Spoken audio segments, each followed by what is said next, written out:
Sir, महापालिकेत तर म्हणजे अटीतटीचा सामना पाहायला मिळतोय. आज प्रदेशाध्यक्ष भाजपाचे यांनी लातूरमध्ये मोठं विधान केलं. कसं बघता त्या विधानाकडे?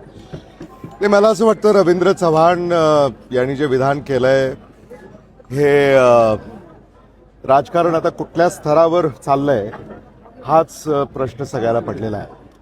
दुर्दैवी आहे, त्यांनी असं विधान करायला नको होतं. आणि लातूरची ही संस्कृती नाही आहे, किंबहुना महाराष्ट्राचीच ही संस्कृती नाही आहे. या विधानाचा मी निषेध करतो आणि त्याचा निषेध सर्वत्र होतोय अशी माझी माहिती आहे. भाजपाने काही गुंड प्रवृत्तीच्या लोकांना उमेदवारी दिली अशा प्रकारची चर्चा होते. नाही, भारतीय जनता पक्षानं महाराष्ट्रामध्येच आम्ही ऐकतोय, पाहतोय, वाचतोय की ज्या प्रकारे या निवडणुकीला ते सामोरं जात आहेत, त्यांचे उमेदवार हे बिनविरोध निवडून येत आहेत. ज्यांचे अर्ज मागे घेण्यात आले त्यांनी असं सांगितलं की आम्हाला धमकावण्यात आलं. सोलापूरमध्ये तर एकाने असं सांगितलं की आमच्या उमेदवाराचा खून करण्यात आला.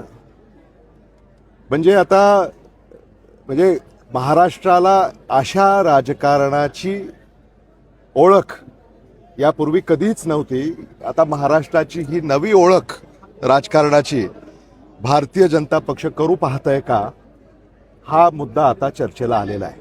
भैया, आज परत एकदा संभाजीराव पाटलांनी भाषणामध्ये आपल्यावरती टीका केलेली आहे की काँग्रेस आम्हाला बाहेरचं म्हणतायत, पण स्वतः काँग्रेसचे नेतेच बाहेरचे. आम्ही देशमुखांचं घर लातूरमध्ये नाही असं नाही, आता शेवटी काय, मी त्यांना तेच अनेकदा सांगतोय की संभाजी पाटलांनी मुद्द्याचं बोललं पाहिजे.